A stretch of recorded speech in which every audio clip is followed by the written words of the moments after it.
Bom, pessoal, continuando o nosso estudo de probabilidade, nós vamos então voltar aí um breve resumo, né? Então nós vamos verificar o que é um experimento aleatório e o que é um experimento determinístico. Bom, o experimento aleatório nós falamos ontem, né? Quando a gente faz um experimento e a gente não sabe ao certo, mesmo repetindo esse experimento várias vezes e não sabe ao certo o resultado que nós vamos encontrar, nós estamos falando de um experimento aleatório. Mesmo repetido das mesmas condições, nós não sabemos o resultado que vai dar. Agora, quando a gente fala sobre um experimento determinístico, é quando a gente repete o experimento nas mesmas condições várias vezes e a gente consegue verificar o que vai acontecer como resultado. Então vamos ver alguns exemplos, né? Por exemplo, a gente está olhando aí, ó, nesse caso de probabilidade, uma análise aí, um exemplo, né, do nosso cotidiano, por exemplo, quando acontece, digamos, uma eleição. Então vamos supor que está acontecendo uma eleição e você vai verificar o resultado dessa eleição. Então nós vamos observar o desempenho de dois candidatos a vereador durante uma eleição e verificar se eles serão ou não eleitos. Esse é um experimento aleatório, né? Uma vez que a gente faz ali a eleição, né? Antes de encerrar o período da votação, a gente não consegue presumir ali, não consegue saber qual será o resultado. Então é algo aleatório. As pessoas vão votar em um candidato ou em outro candidato. Além disso, nós não sabemos, mesmo que nós tenhamos ali um total de eleitores para fazer a votação, nós não sabemos se todos vão participar. Então, eu não sei qual é a opção daquelas pessoas e se elas vão ou não participar, né? Então, isso é um experimento aleatório.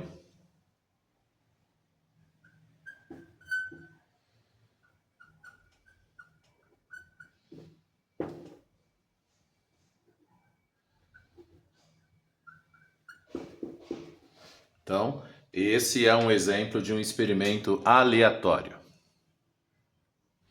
Bom, pessoal, nesse segundo exemplo, nós estamos verificando aqui, ó, determinar a velocidade média de um carro que percorre 200 quilômetros em 2 horas. Então vamos lá.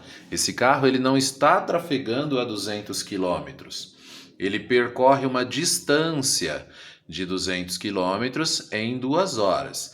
Então vamos supor que esse carro ele está numa cidade A e ele vai percorrer até a cidade B e ele consegue fazer esse percurso que é de 200 quilômetros. 200 quilômetros aqui é a distância entre essas duas cidades. E ele consegue fazer isso em 2 horas. Ele leva 2 horas para percorrer. Nesse caso, nós estamos falando de um experimento determinístico.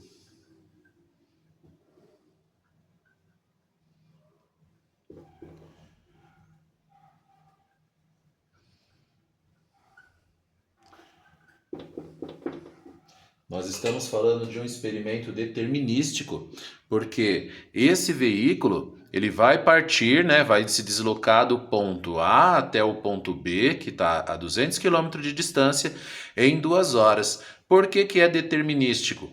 Eu consigo calcular a velocidade dele, né? Como se você que está assistindo é do 7º ou do 6º ano, você ainda não aprendeu isso, vai aprender ali entre o nono e o ensino médio, vai começar a fazer cálculos de física e velocidade. Então eu sei que se a distância é 200 quilômetros, basta eu dividir pelo tempo que ele gastou para fazer esse percurso.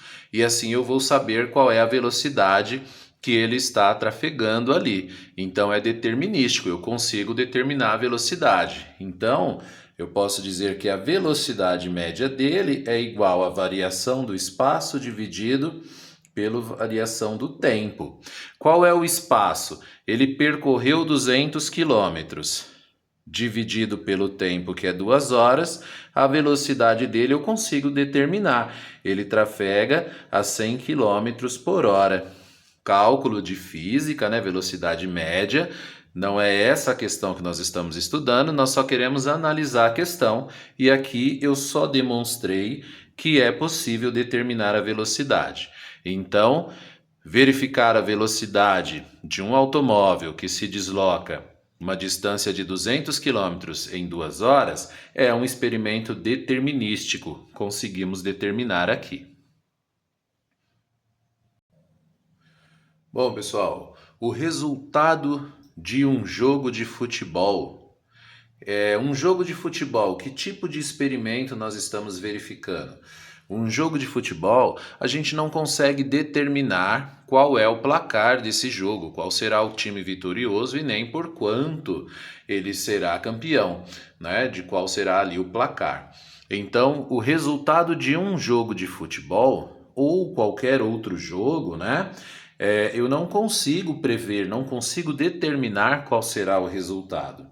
Então, nós sabemos que isso é um experimento.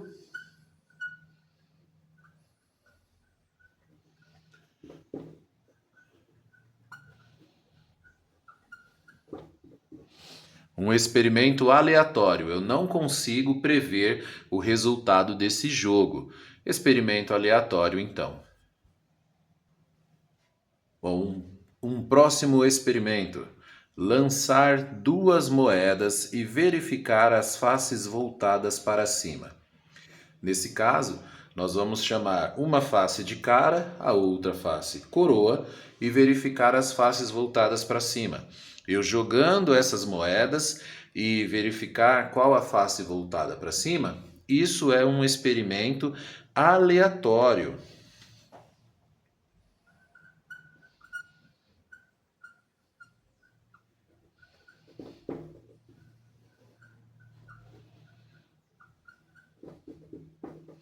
É um experimento aleatório, porque o que eu posso determinar é o espaço amostral, quais são os resultados possíveis.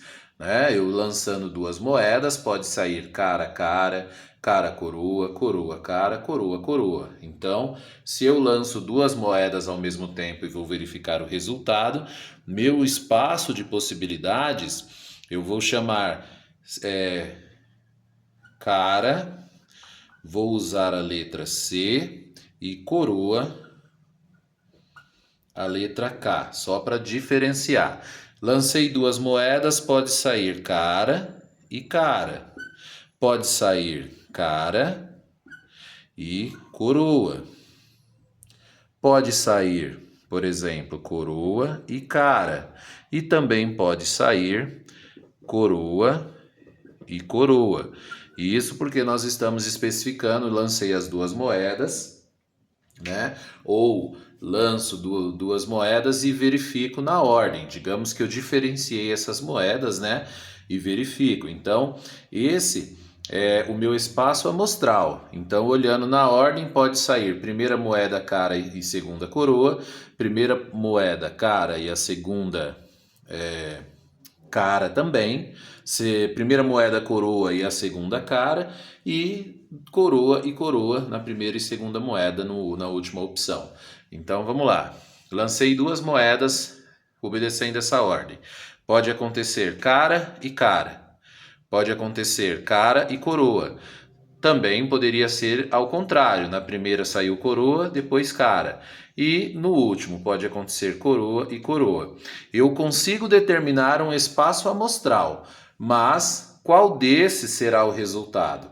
Eu tenho aqui, ó, como são 2 moedas, eu tenho 4 combinações aqui.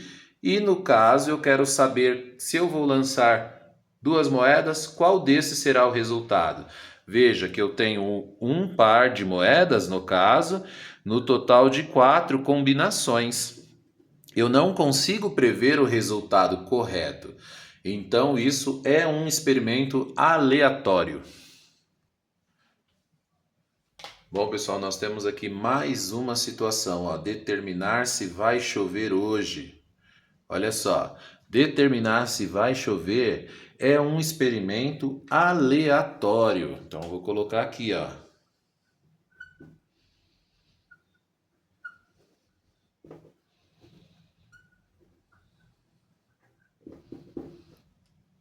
Bom, apesar de existir várias formas da gente tentar prever o que vai acontecer, a previsão do tempo, por exemplo, que nos informa se vai chover num determinado dia, ou seja, eles nos informa a previsão de chuva. Então você pode ligar o noticiário ou olhar na internet e vai estar assim, olha, probabilidade de chuva hoje 30%. Isso é uma previsão. Esse é um experimento aleatório, porque você deu uma previsão, você não deu certeza que vai chover. Então, você tem uma previsão, as chances de chover é grande, então você vai tomar os devidos cuidados para isso, mas é uma previsão, isso é aleatório. E outra coisa, previsão de chuva na cidade de São Paulo. Isso é uma previsão. Pode chover na região que você mora, mas pode chover só em bairros vizinhos, um pouco mais distante, talvez, da sua residência. Então, é uma previsão, então, isso é experimento aleatório. Bom, pessoal, como nós falamos de espaço amostral, vamos determinar aqui um espaço amostral. Ó. Sortear um número entre os divisores naturais de 30. Então, se eu vou sortear um número entre os divisores natural de 30, eu preciso primeiro saber quem são eles. Eu tenho que determinar quem são esses divisores. Então, o espaço amostral, às vezes ele aparece representado aí com uma letra S, por exemplo, e eu vou pegar aqui e colocar apenas os números que eu posso dividir o número 30 por esse número e achar um resultado exato. Eu vou começar pelo número 1. Se eu dividir 30 pelo número 1, dá um resultado exato? Sim, dá o próprio 30. Então, o número 1 fica aí, ele participa. Se eu dividir o 30 pelo número 2, dá um resultado exato? 30 dividido por 2 é 15. Dá um resultado exato, sim. Então, ele é um divisor natural. Vamos pensar o número 3. Se eu dividir o 30 pelo número 3, me dá um resultado exato? Sim, eu posso dividir 30 por 3, eu vou achar como resultado aqui o número 10. Se eu dividir o número 30 pelo número 4, tem um resultado exato? Nesse caso, não. Então, o 4 não faz parte. E se eu dividir o número 30 pelo número 5, dá um resultado exato? Sim, me dá um número 6. Então, ele permanece aí. Se eu dividir o 30 pelo número 6, dá um resultado exato? Sim, 30 dividido por 6 vai me dar 5 como resposta. Se eu dividir o 30 pelo número 10, dá um resultado exato? Sim, dividir 30 por 10 me dá 3. Se eu dividir 30 por 15, dá exato? Sim, 30 dividido por 15 dá 2. E se eu dividir o 30 agora, nós tentamos... eu pulei alguns, né? Porque eu sei que não são, mas mesmo assim, vamos fazer passo a passo, né? Por que eu pulei? Porque eu sei que eles já aparecem para cá, mas vamos lá. Vou voltar aqui e fazer passo a passo então, ó. O 6, a gente já viu que dá 5. 30 dividido por 7 dá exato? Não dá. 30 dividido por 8 dá exato? Também não. Por 9 dá exato? Também não. Então, aqui, por isso, eu usei o 10, tá? Então, vamos no passo a passo. 30 dividido por 10 dá 3, né? Eu vou colocar aqui o meu 3. 30, dá para dividir, por exemplo, nós tentamos por 10 por 11, dá? E um resultado exato? Não. 30, dá para dividir por 12 resultado exato? Também não. Por 13, também não. 14 também não, mas 30 dividido por 15 dá 2. E por último, 30 dividido por 16 não dá, 17 não dá, 18 não dá, 19 não dá, 20 não dá, 30 dividido por 21 não dá, 22, 23, 24, 25, 26, 27, 28, 29, Nenhum desses a gente consegue dividir o 30 e dar exato. Vou ter que usar quem? O próprio 30 aqui, ó. Fecho a chave, 30 dividido por 31. Dá 1 como resultado. Então, quem são os divisores naturais de 30? 1, 2, 3, 5, 6, 10, 15 e 30. Vou circular aqui quem são eles, né? Para ficar evidente aqui para gente. Estamos falando desses valores aqui, que da forma que eu montei para vocês, eles apareceram aqui embaixo de trás para frente, né? Ó, 1, 2, 3, 5, 6, 10, 15, 30. Então ele está aqui embaixo também, mas a gente não escreve ele duas vezes. Isso aqui foi só para explicar. Quantos divisores, então, eu tenho do número 30, né? Divisores naturais. 1, 2, 3, 4, 5, 6, 7, 8 números. Se eu vou escolher, ó, lembra da probabilidade? Casos possíveis e casos que são favoráveis. Quais são os casos possíveis? Vou contar. 1, 2, 3, 4, 5, 6, 7, 8. Ponho o 8 aqui na base. Se eu vou sortear quantos casos eu tenho favorável? Um desses aqui. Então eu tenho uma chance no total de 8. Seja lá qual dos números eu escolho, eu tenho uma chance no total de 8. Essa é a probabilidade de sortear um divisor do número 30. E claro que isso é um experimento, esse sorteio é um experimento aleatório.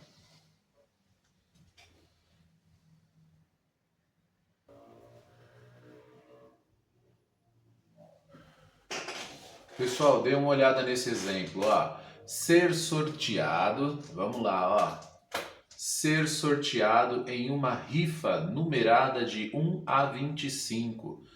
Qual é a probabilidade de você ganhar essa rifa? Ó, vamos supor, algumas coisas aí pode alterar esse experimento. A rifa, ela está numerada. Cada número dessa rifa é do número 1 até o 25. Mas vamos supor que você é o primeiro a comprar essa rifa. Então a rifa, ela está numerada da seguinte forma. Nosso espaço amostral da rifa é 1, 2, 3, 4, 5, 6, 7, 8, 9, 10, até eu chegar ali no 25. Tá? Eu coloquei aqui reticências porque eu não vou escrever tudo isso para o vídeo não ficar ainda mais longo. Então, 1, 2, 3, 4 até o 25. Qual é a chance de eu ser sorteado nessa rifa? Vamos supor que eu comprei, sou o primeiro a comprar, a minha probabilidade de vencer é uma chance em 25 números, é a minha probabilidade de vencer. Né? Se eu comprar dois números dessa rifa, vamos supor que eu comprei o número 4 e comprei o número 25. Então, continua sendo 25 casos possíveis, só que aí eu teria duas chances de vencer. Ou seja, quanto mais eu comprar, maior é a minha chance de vencer. Mas lembre-se, rifa, aposta, sorteio, se você tiver 50% de chances de ganhar, é porque você tem 50% de chances de perder. Então, muito cuidado com essas coisas. Bom, vamos lá. O que pode mudar a minha chance de ganhar? Vamos supor que a rifa é numerada do número 1 ao 25, mas quando eu fui comprar a rifa, alguém já comprou, por exemplo, o número 24 e o número 25. Eles já não estão disponíveis. Ou seja, eu vou ter ali na rifa 25 casos possíveis. A minha probabilidade, então, ela se altera. Por quê? Eu tenho 25 casos possíveis. Quantos casos são favoráveis para mim? Nesse caso, a coisa modifica. Se eu comprar um único número, eu teria então uma chance no total de 25, certo? Mas se dois números já foram sorteados ali, o número 24 e o número 25, ele já não vai favorecer. São duas chances, eu tenho uma chance no total de 25. Porém, o número 24 e o 25, se ele for sorteado, eu não ganho. E isso mexe com a minha probabilidade, certo? Então, assim, eu teria que dizer que, nesse caso, teoricamente, diminuiu a chance. Eu tenho uma chance em 25? Tenho, porém esses dois não me favorecem.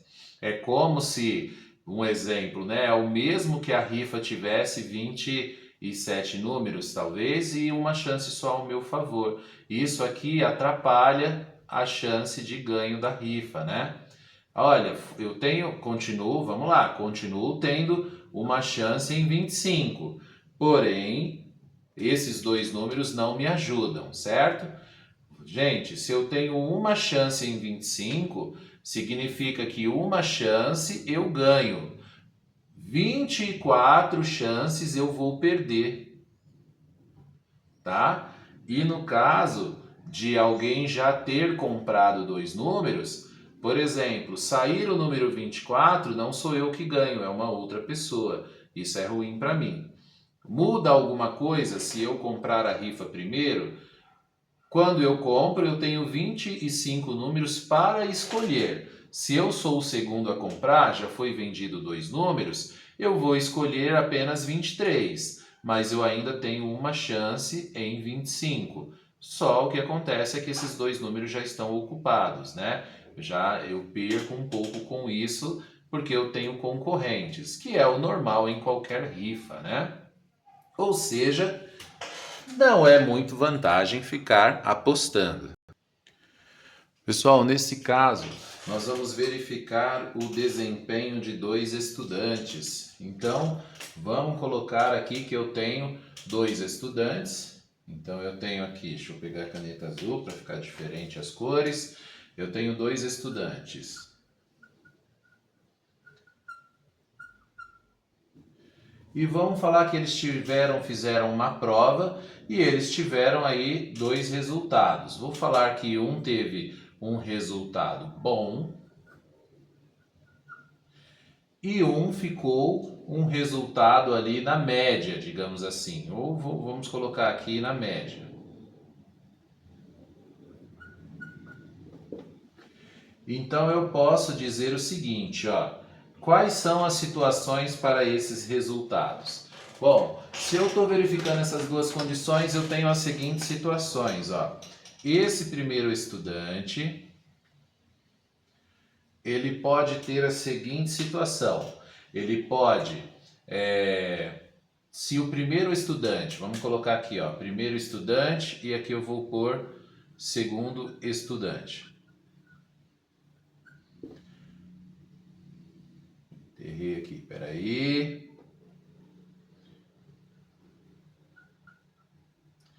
Então, faltou um D. Primeiro estudante, segundo estudante. Vamos lá. E não cortei o T aqui, né? Olha o meu o meu resultado na média. Ó, tenho esses dois estudantes e aí eu tenho a seguinte situação. Eu posso dizer que se o primeiro estudante foi bom, o segundo estudante pode também ser bom. Se o primeiro foi bom, eu poderia dizer que o segundo está na média. Se o primeiro está na média, eu também tenho duas situações aqui. Eu poderia dizer que o primeiro está na média e o segundo foi bom. E eu posso dizer que o primeiro está na média e o segundo também está na média. Então, isso são resultados possíveis. Quando a gente monta o espaço amostral, então o espaço amostral ele ficaria da seguinte forma. Eu posso dizer que, primeiro resultado, vou colocar assim na ordem, sempre primeiro estudante, segundo estudante. Então, aqui eu posso dizer que o espaço amostral é bom e bom. Vou colocar aqui, ó, bom e bom. Só vou pôr a primeira letra. O segundo resultado poderia ser bom e média. Um terceiro resultado, média e bom. E um último resultado, média e média. É muito parecido com o caso que nós fizemos com as moedas, cara ou coroa, certo? Então, o meu espaço amostral aqui ficaria assim: bom, bom, bom e média. Depois eu teria média e bom. E por último eu teria média e média. Esse é o meu espaço amostral. Pessoal, com isso eu consigo verificar quais são os resultados ou o desempenho possível desses dois estudantes. Digamos que eles vão fazer uma prova, eu vou verificar como pode ser o resultado. Assim como no jogo de cara ou coroa eu consigo organizar dessa forma. Claro que montar a árvore dá um pouquinho mais de trabalho, mas ajuda a gente a perceber ali o espaço amostral, certo?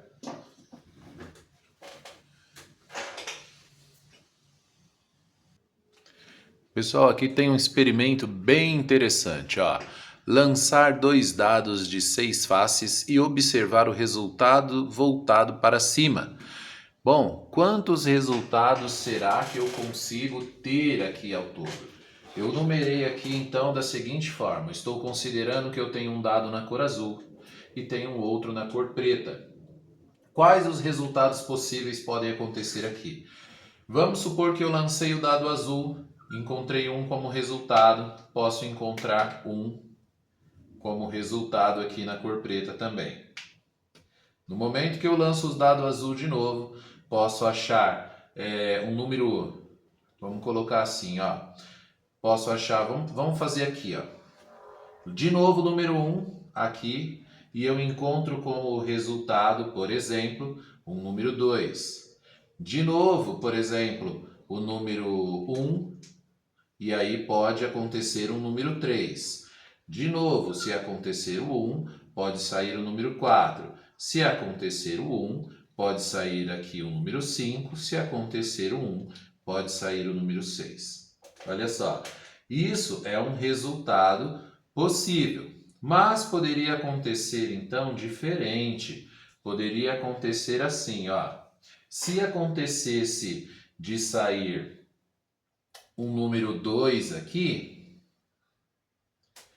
poderia ainda assim acontecer um número 1 aqui. Se acontecesse, por exemplo, o número 2 aqui, poderia acontecer um 2 aqui. Se acontecesse um 2 aqui, aqui poderia acontecer um 3. Se acontecer um 2, aqui mesmo assim poderia ser um 4. Se acontecer um 2, aqui poderia ser um 5. Aqui um 2 e aqui poderia ser um 6.